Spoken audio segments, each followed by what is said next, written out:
नमस्कार विद्यार्थी मित्रों, आज आपणे धोरण 9 विषय गणित चेप्टर नंबर 9 समांतर बाजू चतुष्कोण अने त्रिकोणना क्षेत्र એટલે કે એના ક્ષેત્રફળ વિશે આપણે અભ્યાસ કરવાનો છે।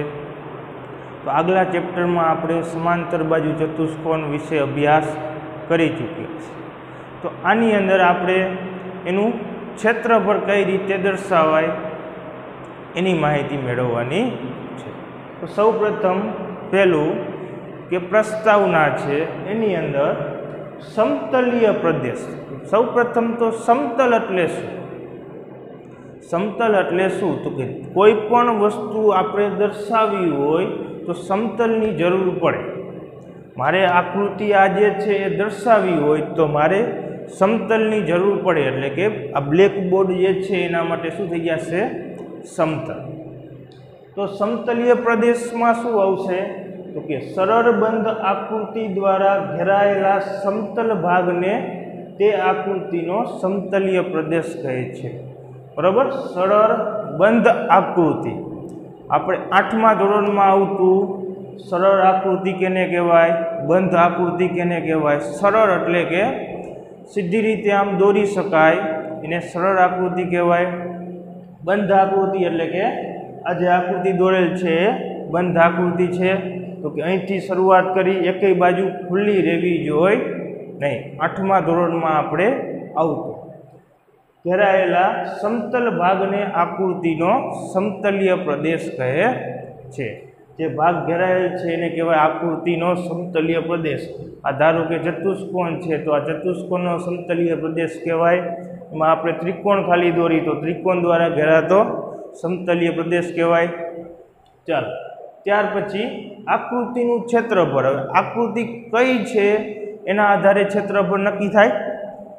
બરાબર? ચતુષ્કોણ હોય, લંબચોરસ હોય, ત્રિકોણ હોય તો सरल बंध आकृतिना समतलीय प्रदेशना परिमाण के मापने आकृतिनु क्षेत्रफळ कहे छे। बराबर? सरल बंध आकृतिना समतलीय प्रदेशना परिमाण अथवा मापने बंध आकृति जे छे एनु जे माप जे छे एने कहेवाय परिमाण एटले के माप ने क्षेत्रफळ कहे छे। आ मापने हमेशा एक धन वास्तविक संख्यानी मददथी दर्शाववामां आवे छे। खास याद राखो। बराबर? कोईपण क्षेत्रफळ होय तो ए धन संख्या ज हशे। बराबर? आपणे अत्यार सुधी गमे अहींया जोयुं हशे तो आ रीते लखेल होय के 25 क्षेत्रफळ छे एटले के सेंटीमीटरनो वर्ग। आ क्यारेय ऋण निशानी हशे नहीं। बराबर? एटले के धन संख्या हशे। त्यार पछी एकरूप आकृतिना क्षेत्रफळ ते पहेला क्षेत्रफळना एकम आपणे जाणी लई। सेंटीमीटर वर्ग अथवा चौरस सेमी लखो, मीटर वर्ग बधाय क्षेत्रफळना एकम कहेवाय आपणे ख्याल छे। त्यार पछी एकरूप आकृतिना क्षेत्रफळ जो बे आकृतिओ ए अने बी एकरूप होय तो तेमना क्षेत्रफळ पण समान ज होय, परंतु समान क्षेत्रफळवाળી आकृतिओ एकरूप न पण होय। बराबर? धारो के कोई पण बे आकृति एकरूप छे। त्रिकोण बे लई लई सरखी ज आकृति धरावता त्रिकोण लई। बराबर? आ बंने आकृति केवी छे? सरखी छे। ना माप पण सरखा छे। 3, 4, 5 सेमी छे। अहीं 3, 4, 5 सेमी छे। तो बंने आकृति धारो के त्रिकोण छे तो एना क्षेत्रफळ बंनेना केवा थशे? समान थशे। बंने त्रिकोण एक समान छे, एकरूप आकृतिओ छे तो एना त्रिकोणना क्षेत्रफळ समान केवा थाय? समान ज थाय। चलो, परंतु कोई आकृतिओ एक त्रिकोण क्षेत्रफळ समान हो अथवा के क्षेत्रफळ आकृतिना केवा होय? समान होय तो एकरूप ज होय एवुं कही शकाय नहीं। धारो के लंबचोरस छे अने एक चोरस छे। बराबर? रेडी? ચોરસની બાજુના માપ ધારો કે 6 છે ને લંબચોરસની બાજુનું માપ એક 9 સેમી છે ને એક 4 સેમી છે. સામસામેની બાજુઓ સરખી હોય, બરાબર. બંનેનું ક્ષેત્રફળ જુઓ તો સરખું થશે. લંબચોરસના ક્ષેત્રફળનું સૂત્ર શું આપણે આવે છે તો કે લંબાઈ ગુણ્યા પહોળાઈ. લંબાઈ એટલે કે 9, પહોળાઈ એટલે કે 4, 9 ચોક 36 થશે. અને ચોરસના ક્ષેત્રફળનું સૂત્ર થશે L નો વર્ગ. L એટલે કે 6, 6 નો વર્ગ કેટલો થશે 36. બંનેના ક્ષેત્રફળ 36 36 એટલે કે સમાન છે, પણ આકૃતિઓ એકરૂપ નથી. એટલે કે એક આકૃતિ ઉપર બીજી આકૃતિ તમે બંધ બેસતી ન હોય એને કહેવાય એકરૂપ નથી. જો એક આકૃતિ ઉપર જ બીજી આકૃતિ બંધ બેસે તો એકરૂપ કહેવાય. આ ત્રિકોણ ઉપર આ ત્રિકોણ મૂકી શકાય, બંનેમાં કાંઈ ફેર પડશે નહીં. તો આ બંધ બેસે છે તો એકરૂપ છે. ચાલો ત્યાર પછી ક્ષેત્રફળનો સંકેત. અહીંયા આપણે અત્યાર સુધી ગમે આ ક્ષેત્રફળ લખ્યું હોય તો ત્રિકોણનું ક્ષેત્રફળ એ રીતે લખતા, પણ આ ચેપ્ટરની અંદર સંકેત બદલી જાય છે. તો કઈ રીતે લખાય છે? ધારો કે આકૃતિનું નામ આકૃતિ એ હોય, આપણી પાસે ABCD અલગ અલગ આકૃતિ હોઈ શકે. તો આકૃતિ એ દ્વારા નું ક્ષેત્રફળ દર્શાવવું હોય એનો સંકેત AR ઓફ A, બરાબર. AR of A. AR એટલે શું તો કે ક્ષેત્રફળનો અંગ્રેજી શબ્દ શું છે તો કે એરિયા. શું છે? એરિયા. તો એરિયાના આધારે ક્ષેત્રફળના બે અક્ષર લીધા છે AR, બરાબર. એ આકૃતિ એ છે એટલે એ રીતે બી હોય તો બી, કોઈ પણ હોઈ શકે આકૃતિ, સંકેત દ્વારા દર્શાવવામાં આવે છે. ચાલો ત્યાર પછી ક્ષેત્રફળના ગુણધર્મ. ક્ષેત્રફળના ગુણધર્મો, કોઈ પણ આકૃતિ હોય એના ક્ષેત્રફળના ગુણધર્મો સરખા જ રહીએ. તો પહેલો છે, જો એ અને બી એકરૂપ આકૃતિઓ હોય, બંને આકૃતિઓ કેવી હોય? એકરૂપ હોય. આ નીચે જુઓ ત્રિકોણ આકૃતિ બંને એકરૂપ એટલે એક સરખી જ લાગતી હોય. એક આકૃતિ ઉપર બીજી આકૃતિ મૂકો તો નીચેની આકૃતિ ઠકાઈ જાય, બરાબર. એટલે કે બંધ બેસતી હોય એવી આકૃતિ હોય તો બંનેના ક્ષેત્રફળ પણ કેવા હોય?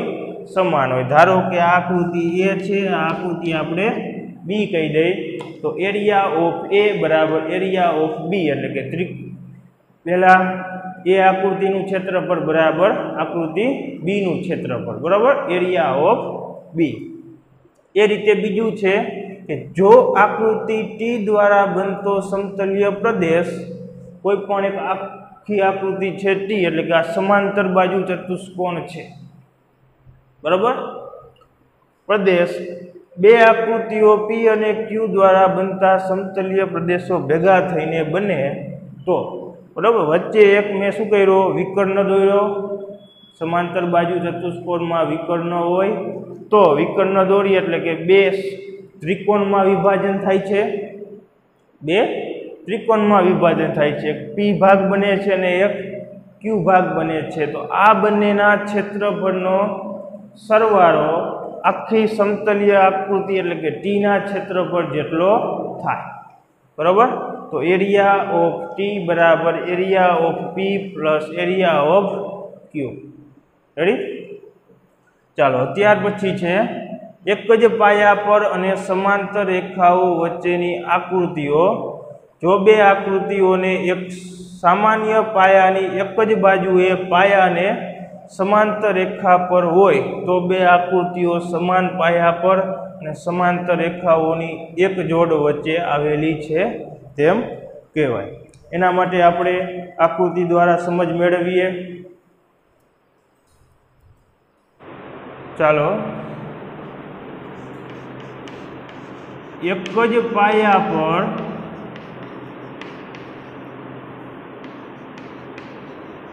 અને સમાંતર રેખાઓની વચ્ચેની આકૃતિઓ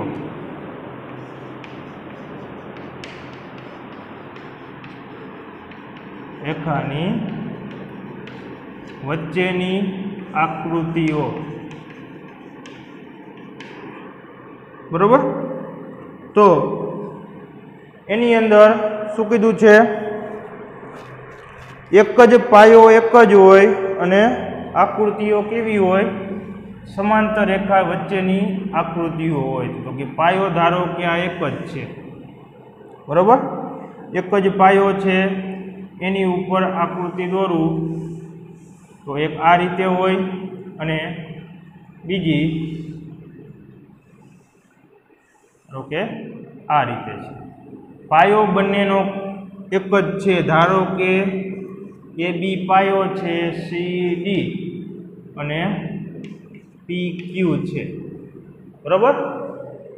તો પાયો એક જ હોય અને એક જ સમાંતર રેખાની આકૃતિ હોય, સમાંતર રેખાની વચ્ચે આવેલી આકૃતિ હોય, બરાબર। એટલે એક બાજુની આકૃતિઓ હોય, કોઈ એક સમાંતર રેખા છે એની એક બાજુ એક તરફની આકૃતિ હોય। તો એ બી સમાંતર રેખાઓ છે અને એની આકૃતિઓ જોઈ તો એ બી સી ડી એ સમાંતર બાજુ ચતુષ્કોણ છે, બરોબર, અને એ ક્યુ પી બી એ સમલંબ ચતુષ્કોણ છે।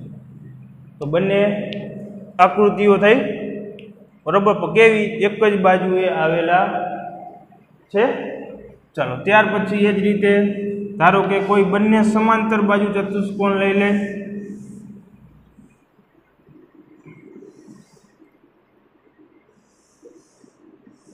બરોબર। તો આ બંને સમાંતર બાજુ ચતુષ્કોણ કહેવાય, એ બી સી ડી અને પી અને ક્યુ। તો એ બી સી ડી ચતુષ્કોણ અને એ બી પી ક્યુ ચતુષ્કોણ એ પણ એક જ બાજુ હોય, પાયો એનો કેવો છે, એક જ છે। ત્યાર પછી કોઈ ત્રિકોણની વાત કરી તો એક ત્રિકોણ છે આ રીતનો, બીજો ત્રિકોણ છે આ રીતનો। તો આ બંને આકૃતિઓ એક જ પાયા ઉપર કહેવાય, એ બી ધારો કે પાયો છે, બંનેમાં જે પુનરાવર્તન થતું હોય એને પાયો કહીશું આપણે। ચાલો એ જ રીતે ધારો કે એક ચતુષ્કોણ હોય, એક ત્રિકોણ હોઈ શકે, બરાબર, એક ચતુષ્કોણ છે, એક ધારો કે ત્રિકોણ છે, આવી આકૃતિ પણ હોઈ શકે, પણ બંનેમાં એક બાજુ કેવી આવશે, બંનેમાં હશે એવી, એને કહેવાય પાયો, બરાબર।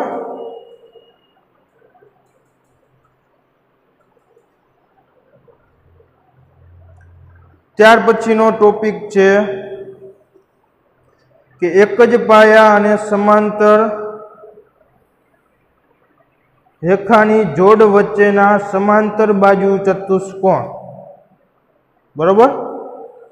તો એ જ વસ્તુ થઈ, એક જ પાયો અને એક જ રેખાની બાજુના બે સમાંતર બાજુ ચતુષ્કોણ, જે આપણે આ આકૃતિ દોરેલ છે એ જ, કે પાયો બંનેનો એક છે, બે સમાંતર રેખા છે, એના જે ચતુષ્કોણ, બરોબર, એટલે કે આ બંને માપ કેવા રહેશે, સરખા હોય,